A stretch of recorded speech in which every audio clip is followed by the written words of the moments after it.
மானமும் அறிவும் மனிதனுக்கு அழகுன்னு சொன்ன பெரியாரையே இவங்க அவதூறு பேசுறாங்கன்னா இவங்க எந்த ரூபத்துல வைப்பீங்க?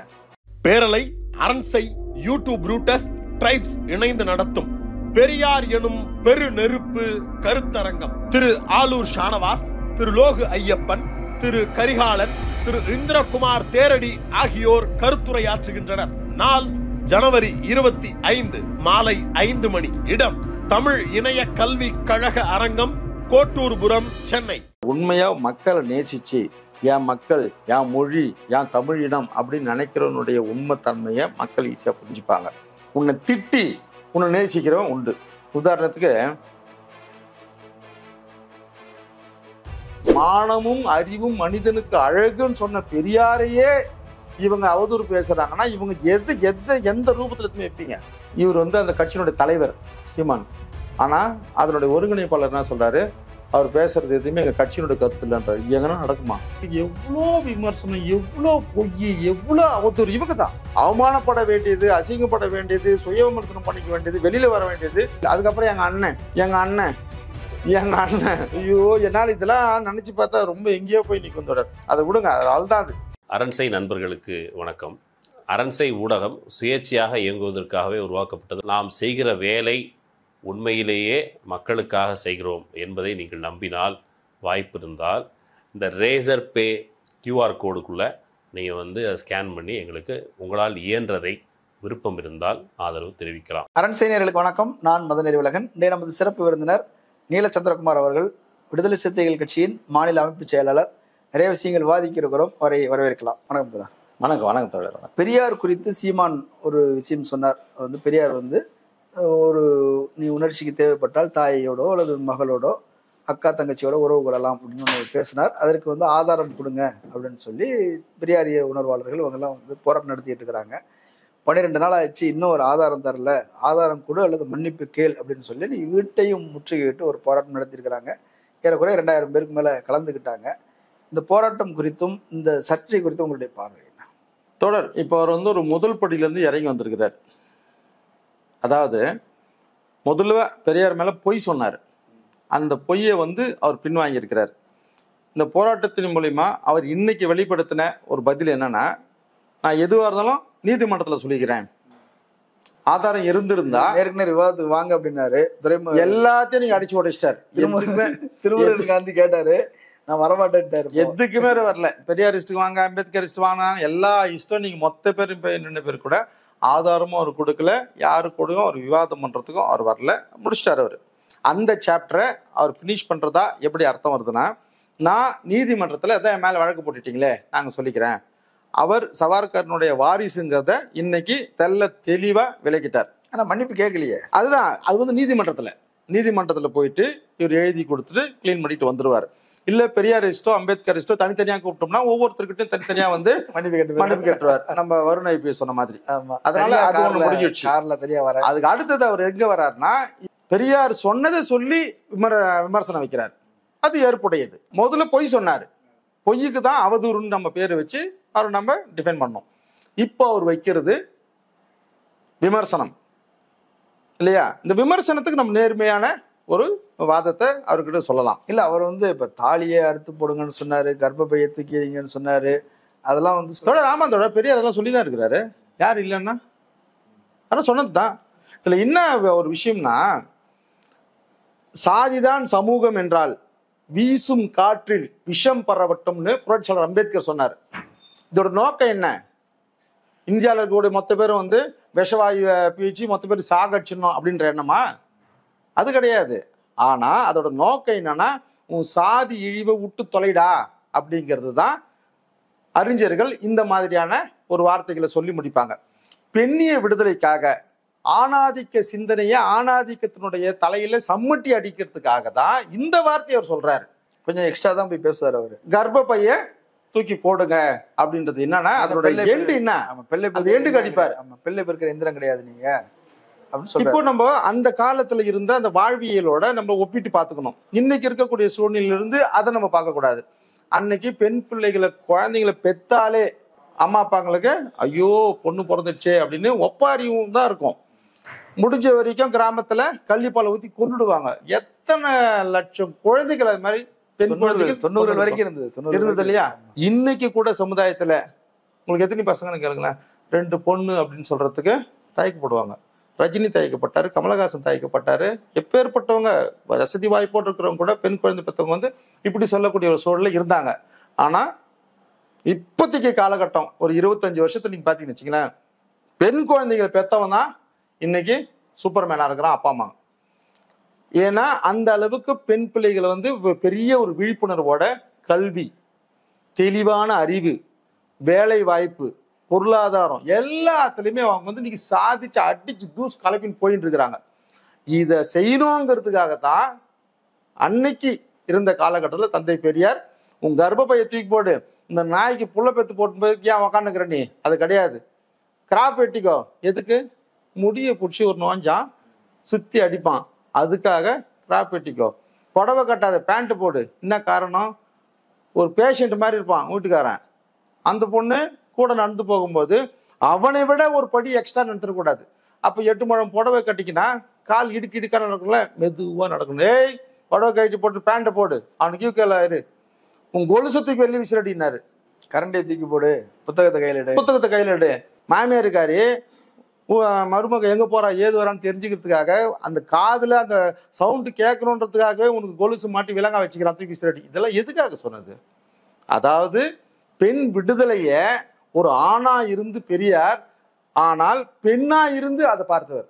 அதனாலதான் அத்தனை படித்த பெண்கள் எல்லாம் சேர்ந்து இவருக்கு பெரியார் என்ற பட்டத்தை கொடுத்தாங்க. பெண்கள் தான் கொடுத்தாங்க. எந்த பெண்? அதுலயும் தந்தை சிவராஜனுடைய மனைவி மீனம்பாள் உட்பட இவங்க கொடுத்தவங்க. மீனம்பாள் யாரு? பர்மால படிச்சுட்டு வந்தவங்க. அவங்க அப்பா மதுரை பிள்ளைன்றவருடைய பேர்ல பெரிய கல்வி நிறுவனத்தை நடத்தியிருந்தவர். அப்பேற்பட்ட படிப்பாளிகள் படைப்பாளிகள் எல்லாம் சேர்ந்துதான் பெரியாருக்கு பெரியார்ன்ற பட்டத்தை கொடுத்தாங்க. ஆனா இவர் பின்னாடி இன்னைக்கு சுத்தின்னு இருக்கக்கூடிய இந்த குழந்தைங்களை பார்த்தா நம்மளுக்கு பாவமா இருக்குது. குழந்தைகள்ன்றீங்களே நாம் தமிழர் கட்சியில் அப்படி இல்லை, அவங்க எந்த மாதிரி சூழ்நிலை இருந்தாலும் எங்களுடைய பார்வை, அது நாம் தமிழரோ பிஜேபியில் இருக்கக்கூடிய பிள்ளைகளோ, எங்களுடைய பார்வையில அவங்க விக்டிம், அவங்களையும் சேர்த்து காப்பாற்றக்கூடிய சூழல்ல தான் நாங்க இருக்கிறோம். ஏன்னா எங்க தலைவர் எங்களுக்கு அப்பேற்பட்ட அரசியல் வகுப்பு எடுத்துதான் மற்றவங்களை எப்படி பார்க்கணும், அவங்களுடைய அரசியல் புரிதல் எப்படி இருக்குது, அவங்களுடைய தெளிவு ஞானம் எப்படி இருக்குது, அதுக்கு தகுந்த மாதிரியான அரசியல் பேசிதான் அவங்களும் வகுப்பு எடுக்கணும். அப்படி எங்க பார்வையில பார்க்கும்போது உண்மையிலே இந்த குழந்தைங்களை பார்க்கும்போது ரொம்ப பாவமா தெரியுது. இவர் எது பேசினாலுமே கை தட்டுறாங்க, இவர் எதனா பண்ணாலுமே ஆஹா ஓஹோன்றாங்க. ஆனா ஒட்டு மொத்தமா அவர் மனநலம் இன்னைக்கு சீரா இல்லை. ஏங்க அவர் தான் போல்டா இருக்கிறாரு, தைரியமா இருக்கிறாரு. பாரு 2026 எலெக்ஷன் பாரு அப்படின்னு. இல்ல தோழர், என்னைக்கு தாவேக்கா உண்மையிலேயே இந்த பழி பாவம் எல்லாம் தாவேக்கா தலைவர் தான் போய் சேரும். இப்போ எங்க அண்ணன் இன்னைக்கு இப்படி ஒரு மனநிலையை பிதற்றி இன்னைக்கு உளறின்னு இருக்கிறதுக்கு காரணம், போன ஜென்மத்துல இந்த எதிர் பிரகாரம் சொன்னா கூட தாவேக்கா தலைவர் தான் இதுக்கு முழு பொறுப்பு. எல்லாருமே திமுக போய் சேர்ந்து இருக்கிறாங்க, தாவேக்கால போய் சேர்ந்து இருக்கிறாங்க, விடுதலை சித்திக்கு வந்துட்டு இருக்கிறாங்க எல்லாருமே.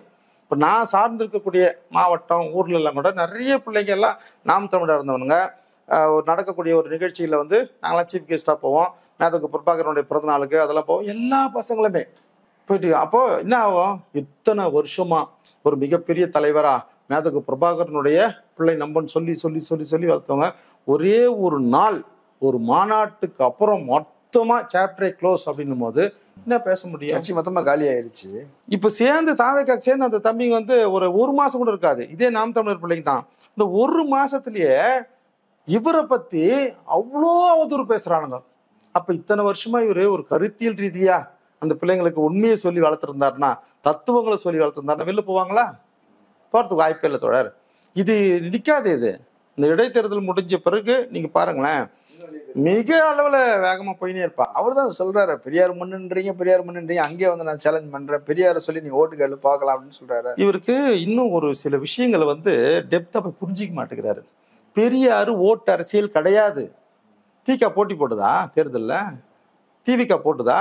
ராமகிருஷ்ணன் திருமுருகாந்தில போட்டி போட்டு இருக்கிறாங்களா? போடலையே. அப்ப நீங்க எதை சொல்லி எதை கேட்கணும்? ஓட்டு. பெரியார் அந்த காலத்திலே ஓட்டு அரசியலுக்கு உண்டானவர் கிடையாது. ஓட்டு அரசியல் வேணான்னு சொன்னதுனால்தான் திமுக ஒரு கட்சியை போறகுது. தொடர் ஒரு நல்ல உதாரணம் சொல்ற பாருங்களேன். 1971 தேர்தல் நடக்குது. இந்த தேர்தலில் பெரியாருக்கு எதிராக ஒரு விஷயத்த சொன்னா எதிர்கட்சிகளை பலமான ஒரு அறுவடை செய்யலான்னு சொல்லிட்டு துக்ளக் ஷோ ஒரு வேலையை பண்ணாரு. நம்ம சேலம் மாநாட்டுல ராமரை வந்து செருப்பால் அடிச்சிட்டாரு, ராமரை செருப்பால அடிச்சாருன்னு சொல்லிட்டு இவர் துக்ளக்ல அட்டைப்படம் போட்டாரு. தேர்தல் நேரத்திலையும் அது மிகப்பெரிய அளவுல போஸ்ட் அடிச்சு ஓட்டினாங்க. போஸ்ட் அடிச்சு ஓட்டினாங்க. தமிழ்நாடு முழுக்க போஸ்ட் அடிச்சு ஓட்டினாங்க. வெற்றி பெறது மறுபடியும் டிஎம்கே தான் வெற்றி பெறுது. அதிகமான அறிஞர் அண்ணா இருக்கும்போது வாங்கின சீட்டை விட கலைஞர் அதிகமான சீட்ல வெற்றி பெறார். அப்போ ஓட்டு அரசியலுக்கு உண்டான ஒரு பெரியார் கிடையாது. அவர் பேரு சொன்னா ஓட்டம் உழாது, அவர் எதிர்ச்சா ஓட்டம் உழாது. இது அரசியல் இங்க. ஆனா பெரியார் எப்படி இங்க நம்ம கிட்ட லீட் பண்றாரு அப்படின்னா, எல்லார் உள்ளங்கள்லயும் தத்துவார்த்தமா மூலையில இருக்கிறாரு. அவன் கோயிலுக்கு போய் சாமி கும்பிடுவான். சாமி கும்பிட்டுட்ட உடனே வெளியில வந்து அவன் முடிஞ்ச வரைக்கும் அந்த மூட வழக்கத்துல இருந்து வெளியில வர்றதுக்காவது பெரியார் யூஸ் பண்ணி போயினே இருப்பான். தேர்தல் அரசியல் வேற, தத்துவங்கள் வேற. தத்துவங்கள் தேர்தல் அரசியல் நேரத்துல வராது. நம்ம ஆந்திரால கத்தார் கேள்விப்பட்டிருக்கிறீங்களா? கம்யூனிஸ்ட் கட்சி தோழர் பெரிய ஒரு 4-5 மாவட்டங்களை மிகப்பெரிய நக்சல் பாரியா தவிர உடம்புலயே ஒரு 3 குண்டு அப்படி தோட்டாவே உள்ளே இருக்குது. இப்போதான் சமீபத்தில் தான் இறந்தார். இப்போ நாங்கள் அவரை சந்திச்சு பேசிட்டு இருக்கிறோம். பேசிட்டு இருக்கும்போது அவர் சொல்றாரு, அவர் நீட்டாக ஒரு கொம்பு வச்சுட்டு இருப்பார். மக்களுக்கு, எளிய மக்களுக்கு புரிகிற வகையில் அந்த சாதியினுடைய கட்டமைப்பை பிரிக்கிறதுக்காக இப்படி நிற்க வைப்பார். இது பிராமணியம், இது சத்திரியன், இது வைசியன், இவன் சூத்திரன், இப்படி இருக்குது. இப்படி இருக்கக்கூடிய அந்த நிலை இப்படி மாறணும். சமநிலைக்கு வரணும்னா இந்த கொம்பு நம்ம இப்படி திருப்பி பிடிக்கணும் அப்படின்னு சொல்லிட்டு ஆயுதம் ஏந்திய நக்சல்ல அவர் தலைவராக இருந்தவர். அவர் சொல்றாரு, தேர்தல் நேரத்துல இந்த தத்துவங்களால எந்த பயனும் கிடையாது. தேர்தல் நேரத்தில் நமக்கு 3 தேவை: மணி, மீடியா, மாஃபியா. இந்த 3 தாண்டா இந்திய தேர்தல் முறையில முக்கியமா ரோல் பண்ணுது.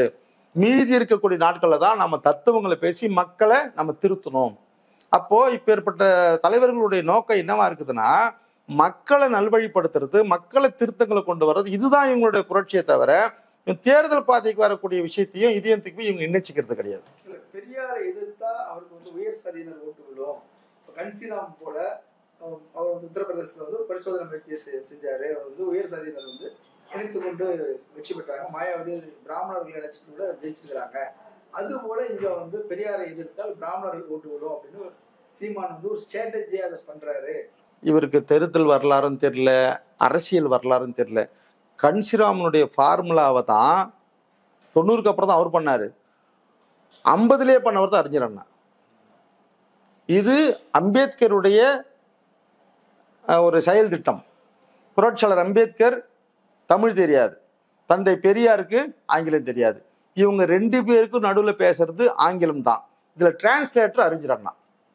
அம்பேத்கர் சொல்லக்கூடிய எல்லா விஷயத்தையும் டிரான்ஸ்லேட் பண்ணி பெரியார்கிட்ட சொல்றாரு. அப்படி அரசியலை சொல்லும் போதும் அறிஞர் அண்ணா அம்பேத்கருடைய அரசியலை உள்வாங்கின்னு அதுக்கப்புறம் உருவாக்கப்பட்டது தான் இந்த திராவிட முன்னேற்ற கழகத்தினுடைய அடிப்படை. மதம் மனிதனை மிருகமாக்கும் தந்தை பெரியார். பௌத்தத்துக்கு அம்பேத்கர் போறார். அப்போ ஒன்றே குலம் ஒருவனே தேவன் அறிஞர் அண்ணா. அப்போ எந்த மாதிரியான முரண் அப்படின்னா, இது தத்துவார்த்த ரீதியான முரண் கிடையாது. மக்களை நல்வழிப்படுத்துறதுக்கு இது ஒரு பாதை, இது ஒரு பாதை. இந்த 2 பாதையுமே எங்கடா வந்து முடியும்னா, இந்துத்துவா அப்படிங்கிற இந்த சாதிய கொடுமையிலிருந்து நீ விலகி வர்றதுக்கு, உன் அழுக்குல இருந்து நீ விடுபட்டுட்டு வர்றதுக்கு உண்டான மிகப்பெரிய தத்துவங்களா தான் தந்தை பெரியார், புரட்சியாளர் அம்பேத்கர், கார்ல் மார்க்ஸ், இதனுடைய தத்துவங்கள் தான் இடதுசாரி கொள்கையோடவும் டிஎம்கே இயங்கும். அம்பேத்கருடைய கொள்கையாகவும் டிஎம்கே இயங்கும், பெரியாருடைய கொள்கையாகவும் இயங்கும். கொள்கைகளை தான் இவங்க உள்வாங்கி வச்சுன்னு இம்ப்ளிமெண்ட் பண்றது வந்து நேரத்துக்கு காலத்துக்கு தகுந்த மாதிரி பண்ணிட்டு இருப்பாங்க. அப்ப இவரு அவங்களை எதிர்க்கிறார் அப்படின்னா, திமுகவினுடைய செயல் திட்டத்தை எதிர்க்கிறது. திமுக ஏன் பெரியார் இன்னும் அதிகமா கொண்டாடல அப்படின்னு தான் போய் நீங்க கிராஸ் பண்ணணுமே ஒழிய, பெரியாருக்கு ஆப்போசிட்டா நின்று பண்றது வந்து எல்லாருக்குமே சந்தேகம் வருது. இப்ப எங்களை மாதிரியான அம்பேத்கரிஸ்டுங்களுக்கு இன்னைக்கு பிறமொழியாளர் பெரியார் அப்படின்னு சொல்லும் போது, நாளைக்கு பெரியாராவது பிறமொழியாளர் தென்னிந்தியா, அப்ப அம்பேத்கர் வட இந்தியரா பிறமொழியாளர், இந்த சிந்தனையில கொண்டு போய் அந்த தம்பிகளை குட்டி சேரா ஆக்கி விட்டுருவார். உதாரணத்துக்கு அம்பேத்கர் நினைச்சிருந்தா அம்பேத்கரிஸ்டா இருக்கக்கூடிய நாங்க மராட்டி மொழி பேசின்னு போறதுக்கு நாங்க விருப்பப்பட்டிருப்போமா? படணுமா? இல்லை. அப்ப எங்களோட மொழி தமிழ், நாங்க இனம் தமிழ். இப்ப அதே மாதிரி அவருடைய சமுதாயன்றது மகர். அவர் எந்த இடத்துலையுமே தன்னுடைய சாதிய மகர்னே குறிப்பிட மாட்டார். ரொம்ப கிடையவே இல்லவே தோழர். மகாராஷ்டிரால மகருக்கும் மாங்குக்கும் நடந்த மிகப்பெரிய கலவர பிரச்சனைகளா இருக்குது. இங்க பல்லர் பறையன்னு சொல்றோம் இல்லையா, அந்த பெரிய சமுதாயங்களா மகரம் மாங்கம். அந்த பிரச்சனைக்கு அப்ப கூட அவர் மிக தெளிவா மாங்கா நிற்கிறார். இது மிகப்பெரிய ஒரு கோட்பாடு. அவருக்கு கல்யாணம் நடக்குது 1948 ஏப்ரல் 15 பிறந்தநாள் மறுநாள், புரட்சியாளருடைய பிறந்தநாளுக்கு மறுநாள் கல்யாணம் நடக்குது. ஜாதி சான்றிதழ், திருமண சான்றிதழில் அவர் ஜாதியை குறிப்பிடுறார். என்னன்னு குறிப்பிட்டிருப்பாரு எடுத்து பாருங்க. தீண்டத்தகாதவன் எழுதிக்கிறார். தன்னோட ஜாதியை தீண்டத்தகாதன்னு எழுதியிருக்கிறார். அப்ப அவங்களோட நோக்கம் எவ்வளவு பெருசா இருந்திருக்கணும். ஒட்டுமொத்த இந்தியாவில் இருக்கக்கூடிய எல்லாரு தீண்டத்தகாதவர்களுக்கும் நான் ஒருத்தன், தன்னை மகரோ தன்னை பறையனோ தன்னை சக்லியோ தன்னை இப்படி குறிப்பிட மாட்டாரு. தன்னை மராட்டிய இது இவங்களுக்குலாம் தேசாபிமானம் மொழி அபிமானம் இதெல்லாம் இருக்காது. மனிதாபிமானம் மட்டும்தான் இருக்கும். அந்த மனிதாபிமானத்தை போற்றக்கூடிய தலைவர்கள் தான் இவங்க 3 பேர், தந்தை பெரியார், மார்க்ஸ், புரட்சியாளர் அம்பேத்கர். இல்லை, ஆனால் இப்போ சீமான் சொல்றாருல்ல, நீங்க யாரு? நீங்களே சொல்றீங்க ஒரு பலிஜா நாயுடுன்னு சொல்றீங்க, நீங்க கன்னடன்னு சொல்றீங்க. ஏன் நாட்டில் ஏன் மண்ணில் நின்றுக்கிட்டு ஏன் மொழியை சனின்னு சொல்லுவீங்க, தமிழ் படிக்காத இங்கிலீஷ் படின்னு சொல்லுவீங்க அப்படின்னு திட்டுறாருல்ல. அவர் சொன்னார் இல்லையா, அப்ப சொல்லும் பொழுது இவங்களோட தாத்தாங்க முப்பாட்டாங்கலாம் இருந்தாங்களே, யாருக்கு? இவருக்கு மாப்போசியோ தாத்தாங்களா இருந்தாங்களே, அதுக்கெல்லாம் அவங்க கேட்டு இவங்கெல்லாம் பதில் சொல்லி அது மக்கள் ஏத்துக்காம மக்களால புறக்கணிக்கப்பட்ட அந்த தலைவர்களுடைய வாரிசா தான் இன்னைக்கு இவர் நிற்கிறார்.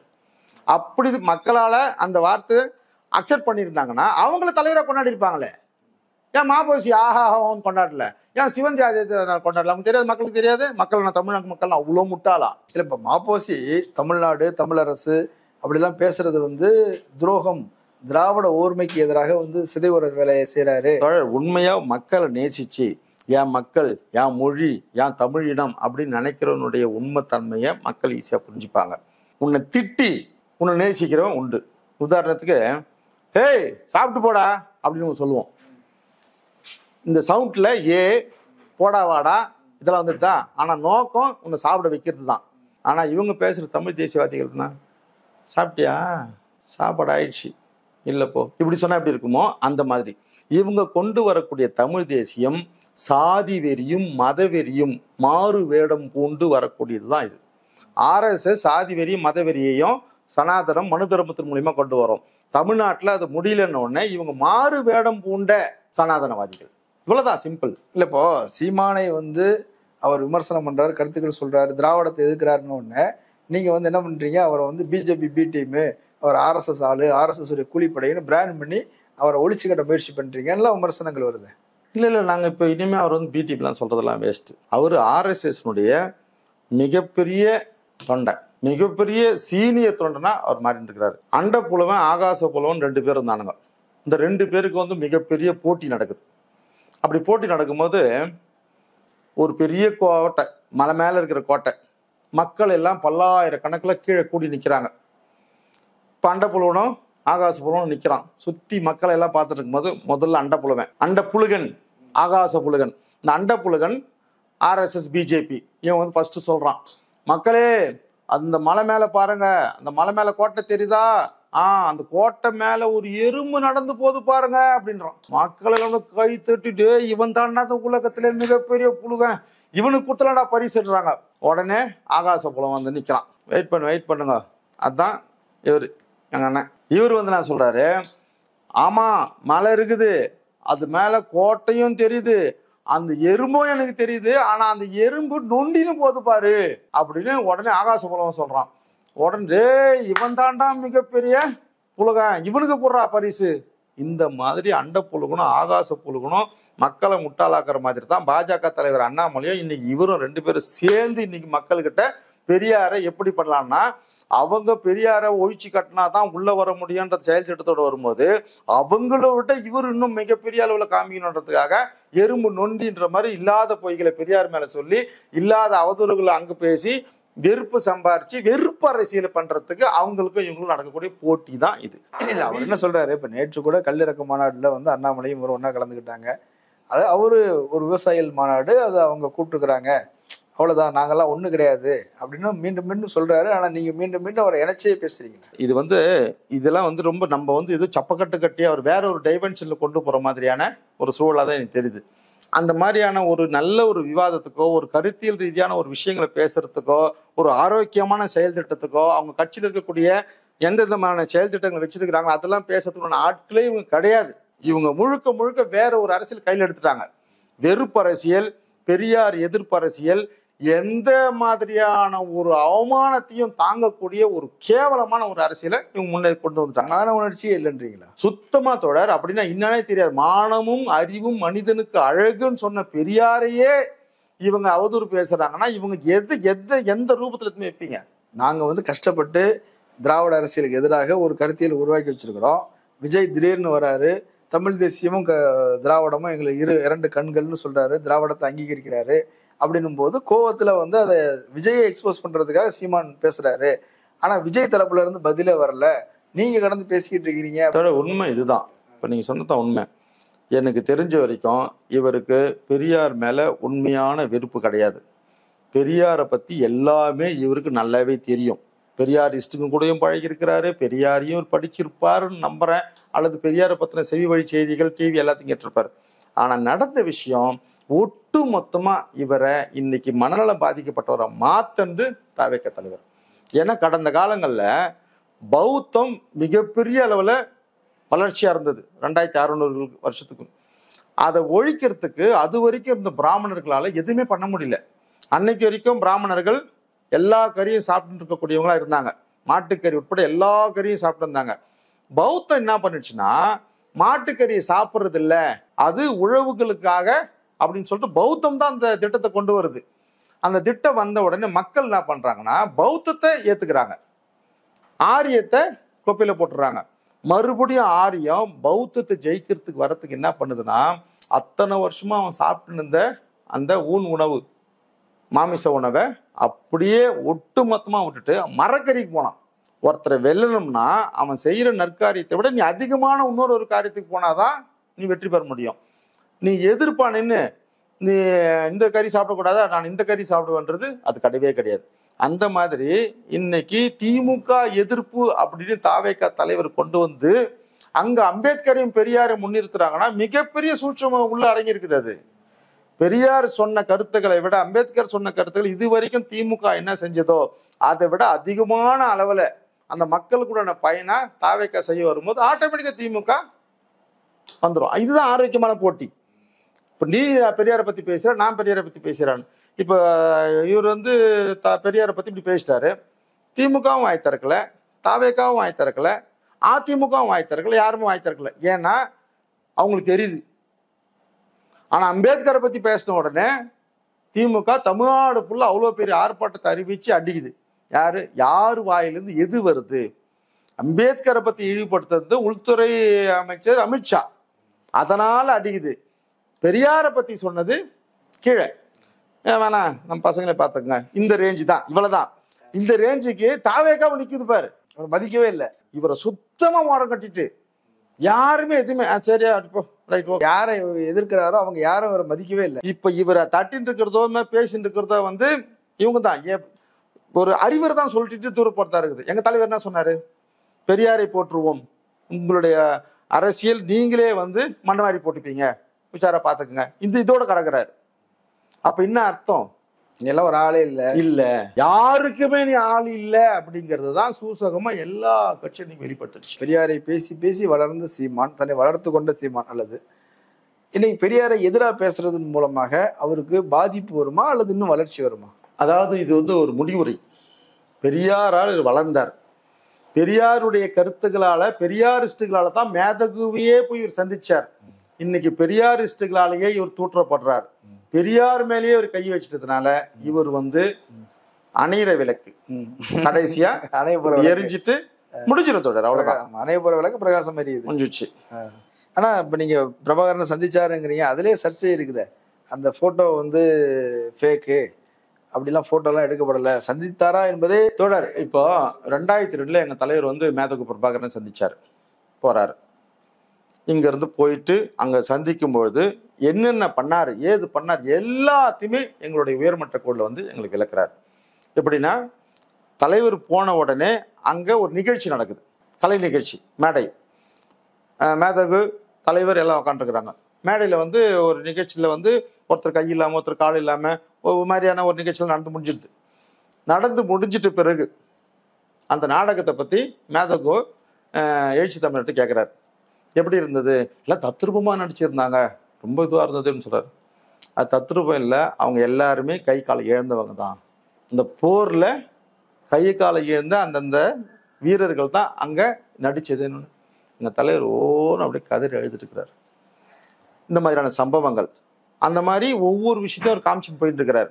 அப்படி காமிக்கும் போது ஒரு இடத்துல நிறைய துப்பாக்கிங்க, தோட்டாக்கள் எல்லாமே இருக்குது. அப்ப எங்க தலைவர் சொல்லியிருக்கிறாரு, நாங்க எதுக்காக இங்க ஆயுதம் எடுத்தோமோ அதனுடைய விடுதலை எங்களுக்கு முடிஞ்சு போச்சு, இனிமே இந்த ஆயுதங்கள் எல்லாம் உங்களுக்கு தான் பயன்படும், நீங்க எடுத்துட்டு போங்க அப்படின்றார். அப்ப எங்க தலைவர் சொல்றாரு, இல்ல இதை விட அதிகமான பவர் உள்ள ஆயுதம் எங்க மக்கள்கிட்ட இருக்குது, அந்த ஆயுதத்தை பயன்படுத்த வைக்க வேண்டியதுதான் என்னுடைய பொறுப்பா இருக்குது. வாக்குன்ற ஆயுதம் மிகப்பெரிய அளவுல எங்க மக்கள்கிட்ட இருக்குது, அதுதான் எங்களுக்கு அதிகாரத்தை கொடுக்கும் அப்படின்னு சொன்னோன்னு மேதகு அப்படியே ஸ்டண்ட் ஆயிட்டார். அதுக்கப்புறமா எழுச்சி தமிழ் சொல்றாரு மேதகு கிட்ட, இதுதான் மிகப்பெரிய ஒரு வரலாற்று உண்மை. நீங்க எந்த விடுதலைக்காக இந்த ஆயுதம் எடுத்தீங்களோ, எந்த மண்ணினுடைய விடுதலைக்காக இந்த ஆயுதத்தை எடுத்தீங்களோ, உங்களோட பணி முடிஞ்சிடுது. ஆனால் மறுபடியும் இந்த மண்ணுல சாதிக்காக ரத்தம் சிந்தி ஆயுதத்தை எடுக்க வேண்டிய சூழ்நிலைக்கு யாரையும் தள்ளிடாதீங்க அப்படிங்கிற வார்த்தைய எழுச்சி தமிழர் மேதகுக்கு 2002 சொல்லிட்டு வர்றாருன்னா, அப்ப எந்த அளவுக்கு ரெண்டு பேருக்கும் உண்டான புரிதலும் ரெண்டு பேருக்கும் உண்டான அரசியல் அண்டர்ஸ்டாண்டிங் இருந்திருக்கும். அப்போ கர்ணாவினுடைய செயல்பாடுகள், அங்க நடக்கக்கூடிய சாதிய கீழமைகள் அது உள்ள நடக்குது. இதை இவர் சுட்டி காமிச்சிட்டு வர்றாரு அந்த இடத்துல போயிட்டு. அப்பேற்பட்ட தலைவரை சாதாரணமா போயிட்டு ராஜபக்சேவை பாராளுமன்ற குழுல ஒருத்தரா போனதுக்கு எவ்வளோ விமர்சனம், எவ்வளோ பொய், எவ்வளோ அவதூறு. இவங்க தான் எல்லாம் சப்ப கட்டிட்டேன். சரி கட்டிட்டேன், அதுலயாவது எதிர்த்து நின்னியா? இல்லை. அதுக்கப்புறம் எங்க அண்ணன் ஐயோ, என்னால் இதெல்லாம் நினைச்சு பார்த்தா ரொம்ப எங்கேயோ போய் நிற்கும் தொடர். அதை விடுங்க, அதுதான் அது. அவருடைய பொய்யும் அவருடைய புழுகும், கெட்டிக்காரன் புழுகு 8 நாள் அப்படின்ற மாதிரி எல்லாமே வெளியில வந்துடும். எதையும் இங்க மறைக்கவே முடியாது. வந்து எதிர்காலத்துல பிள்ளைகள் வந்து அவமானப்பட வேண்டியது, அசிங்கப்பட வேண்டியது, சுய விமர்சனம் பண்ணிக்க வேண்டியது, வெளியில வர வேண்டியது அந்த குழந்தைங்க, அந்த பிள்ளைகள் தான். இல்லை, இப்போ சீமான் குறித்து இப்போ சமீப காலமாக திருமுருகன் காந்தியிலிருந்து, குளத்தூர் மணியிலிருந்து, கு.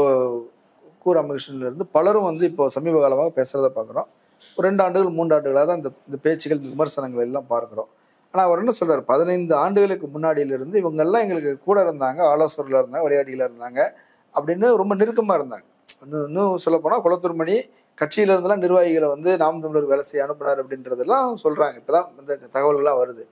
அப்படி சீமான் பேசிக்கிட்டு இருந்த காலத்துல, வேலை செஞ்சுட்டு இருந்த காலத்துல, கட்சி தொடங்கிய காலத்துல உள்ள உதவி செய்தவர்கள் இப்போ அவரையே வந்து வாரி விடுறது அப்படின்றது, எதிர்நிலையை நிக்கிறது அப்படிங்கிறதெல்லாம் இப்ப சீமான் தப்பான ஆளுங்கிறது இப்பதான் புரிஞ்சுது, அன்னைக்கு புரியலையா? ஒருத்தர் பழகின உடனே ஒரு சில விஷயங்கள் அவங்கள பத்தி நம்மளுக்கு தெரியும். ஆனா தெரிஞ்சிருந்தாலும் அதை அவ்வளோ மிகைப்படுத்தி பேசிக்க மாட்டோம். சின்ன சின்ன புத்தி இருக்கும். ஒரு செல்ஃபிஷா இருப்பான், ஒரு சிலது பணத்துக்காக வந்து எதனா கொஞ்சம் மரண வேலைகள் செய்வான், இந்த மாதிரி இருக்கும். ஆனா கண்டினியூட்டியா அவங்களோட நோக்கத்தையே பார்த்துன்னு இருக்க முடியாது. இவர் தான் இங்க ஒரு காய், அங்க ஒரு வாய், அங்க ஒரு வாய், அங்க ஒரு வாய், அப்படியே ஒரே ஒரு நபர் மட்டும்தான் ஸ்டாண்டர்ட் இல்லாம ஒவ்வொருத்தரா பிடிச்சி அடுத்த கட்டத்துக்கு அந்த மாதிரி போகக்கூடிய ஒரு கேரக்டரா இவர் இருக்கிறாரு. ஆனா இவங்களுக்கு ஒரே ஒரு ஸ்டாண்டர்ட், அது கு. ராமகிருஷ்ணா இருந்தாலும், குளத்தூர் மணியன் இருந்தாலும், சுப்பையா, ஒரே ஸ்டாண்டர்ட் தான், ஈழ விடுதலை. மேதகு பிரபாகரன் எங்களுடைய நண்பர், தலைவர், இவங்களோட ரேஞ்சுக்கு. அப்படி சொல்லும்போது அவங்களுக்கு என்ன தேவையோ யாரு மூலியமான போய் சேரட்டும் அப்படின்ற அந்த பொது நோக்கத்தோடு இவங்க இருந்துடுறாங்க. ஆனா இவங்களை எல்லாரையும் பயன்படுத்திக்கின்னு எல்லாருக்குமே கரிய பூசி பட்டை அடிக்கக்கூடிய அந்த குணாதிசயத்தை அவர் எல்லா இடத்துலையும் வெளிப்படுத்தினே இருக்கிறார். துரோகியா மாறிட்டாருன்னு 100% தோழர், 100%. இதெல்லாம் வந்து என் வாயிலிருந்து எதையும் வந்துடக்கூடாதுன்றதுல நான் ரொம்ப உண்மையிலே கவனமா பேசிட்டு இருக்கிறேன். இது சாதாரண பசங்களுக்கே நல்லா தெரியும். நிறைய பேசுறாங்க, நீங்க யூடியூப்ல மற்றதெல்லாம் பேசுறாங்க இல்லையா, சின்ன சின்ன விஷயங்கள் கூட ரொம்ப தெரியுது. ஆனா இதெல்லாம் தெரிஞ்சிருந்தோம் உக்காந்து இன்னைக்கு கூட அவ்வளோ நேரம் ஒரு பேட்டியை கொடுக்குறாருன்னா நான் யோசிக்கிறேன், எப்படா அந்த மனுஷனால சாப்பிட முடியுது, எப்படா தூங்க முடியுது, எப்படா தான் குழந்தைய வந்து அப்படி கொஞ்சம் முடியுது, இதெல்லாம் பாக்குறதா இருக்குது. ஏன்னா நம்ம எந்த பாவத்தை செஞ்சாலும் நம்ம என்னத்தை சம்பாரிச்சாலும் ரெண்டுமே நம்ம குழந்தைங்களுக்கு தானே போய் சேர போகுது. கண்ணு எதிர்க்க நம்ம இத்தனை பார்க்குறோம்.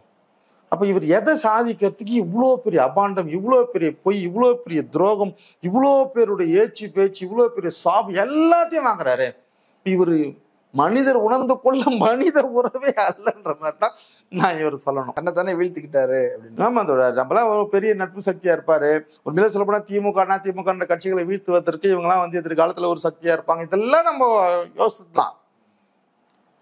இதுல பெரியார் அம்பேத்கரை ஒதுக்கி வச்சுட்டு இந்த அரசியல் இல்லை, அப்படியே ஒரு 25-30 வருஷம் பின்னாடி போயிட்டு நீக்கி வச்சுட்டோமா என்ன ஆயிடும்? ஒரு சொல் தொடர் ஒட்டுமொத்த ஒரு மனிதனுடைய வாழ்க்கையை மாத்திரும்.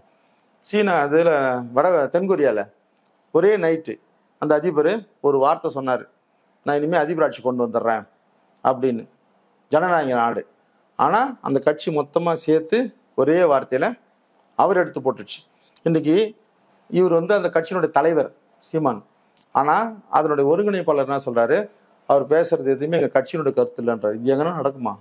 தலைவர் தான் சொல்லுவாரு, இவன் பேசுறது என் கட்சியோட கருத்து இல்ல, நீ பேசுறது. இங்க அப்படியே மாறி இருக்குதுன்னா இதெல்லாம் எவ்வளவு நகைப்புக்குரிய விஷயம். யாரு போய் இவர்கிட்ட சொல்லுவாங்க? இந்த தூரம் வந்து இந்த பசங்களாம் வந்து ஆனா சூப்பர் நான் அவன்னு சொல்லிட்டு போயிடுவானுங்க போல இருக்குது.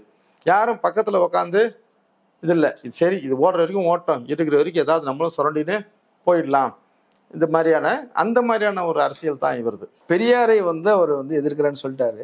இன்னொரு பக்கம் பார்த்தீங்கன்னா பாரதியாரை கொண்டாடுறேன், விவேகானந்தரை வந்து தூக்கி பிடிக்கிறேன், அப்படி மாறுறாரு இல்லையா? இது எப்படி பார்க்குறீங்க? ஆமா தோழர், இன்னைக்கு கூட ஒரு பேட்டியில விவேகானந்தர் பத்தி தான் பேசியிருந்தார். விவேகானந்தருக்கு வந்து அமெரிக்காவுக்கு அனுப்புறதுக்கு சேதுபதி, ராமநாதபுரம் சேதுபதி ராஜா தான் பண உதவி பண்ணாரு. ஆஹா அப்படின்னு சொல்லிட்டு அப்படியே ஒரு வீராவசமா சொல்றாரு. அது ஒரு சந்தோஷமா, அதாவது இந்துத்துவாவுக்கு நாங்க பாரு எங்க சேதுபதி ராஜா தான் கொடுத்தாமிச்சாருன்றது வந்து இவருக்கு அப்படியே பெருமை, சந்தோஷம். உண்மையிலேயே இது நடந்தது வந்து அமெரிக்காவுக்கு போனது வந்து 1893 போனதுக்கு சேதுபதி ராஜா உதவி பண்ணாரா? Well done, very good.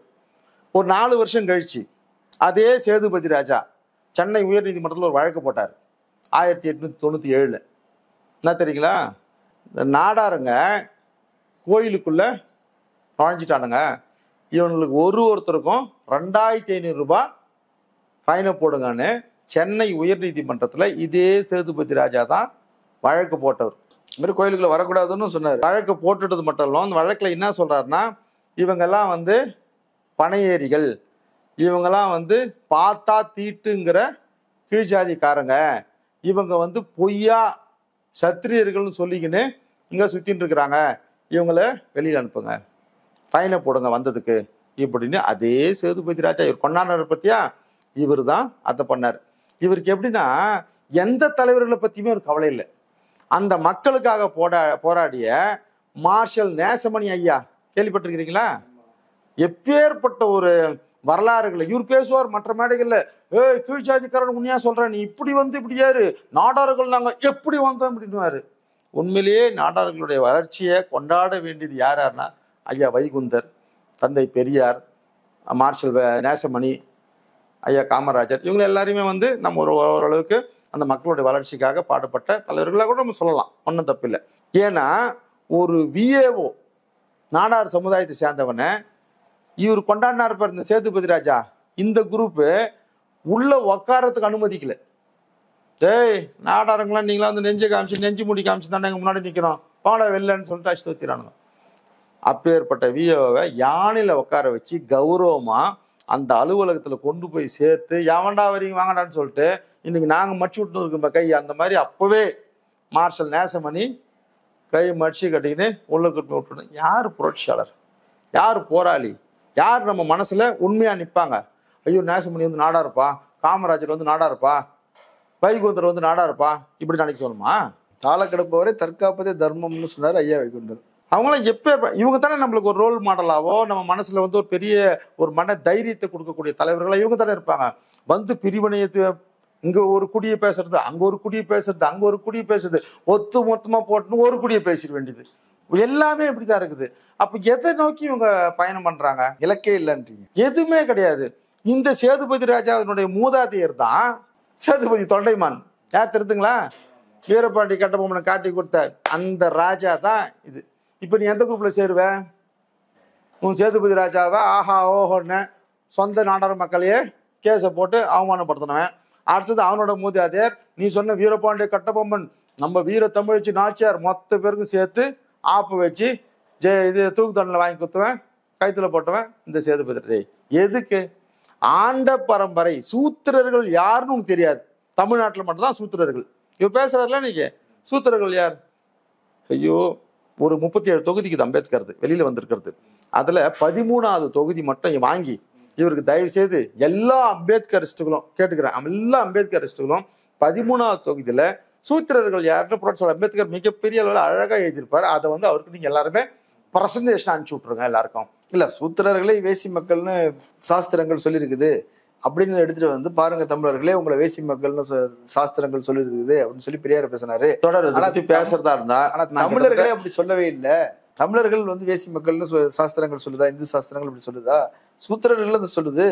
சூத்திரர்கள்னா யாரு? சூத்திரர்கள் எப்படி அடிமையாக்கப்பட்டார்கள்? ஆரியர்களுக்கும் சூத்திரர்கள் செய்த சூழ்ச்சி என்ன? எல்லாமே வெட்ட வெளிச்சமா ரொம்ப விலாவரியா இருக்கும். ஒவ்வொரு சாதியினுடைய குணநலனை என்ன எல்லாமே இருக்கும். இவர்கிட்ட நம்ம ஒரு கருத்தியல் ரீதியா பேசக்கூடிய ஒரு ஆளுமை நிறைந்த தலைவர் இவர் கிடையாது. இத நம்மளுக்குள்ளே வேணா ஒரு புரிதலுக்காக இவர் சொல்லக்கூடிய ஒரு விஷயம் மக்களுக்கு போய் தவறா போய் சேர்ந்துடக்கூடாதுல்ல. அதனால நம்மள மாதிரியான இருக்கக்கூடிய ஆட்களே உட்கார வச்சு நம்ம பேசி வேணா மக்களுக்கு தெரியப்படுத்தலாம். இவருக்கு இதெல்லாம் பதில் சொன்னோம்னா கடவுளே நம்ம தான் ஜோட்டல் போட்டு போயிட்டு கூட அந்த அளவுக்குலாம் இவர் கிடையாது. சரி, ஓகே. நிறைய கருத்துக்களை சொல்லியிருக்கிறீங்க. மக்கள் இதை பரிசீலிக்கட்டும். கலந்து கொண்டு கருத்துக்களை பகிர்ந்தமைக்கு நன்றி. நன்றி. நன்றி. நேரில் மற்றொரு விருந்தினோடு மீண்டும் சந்திக்கலாம். நன்றி.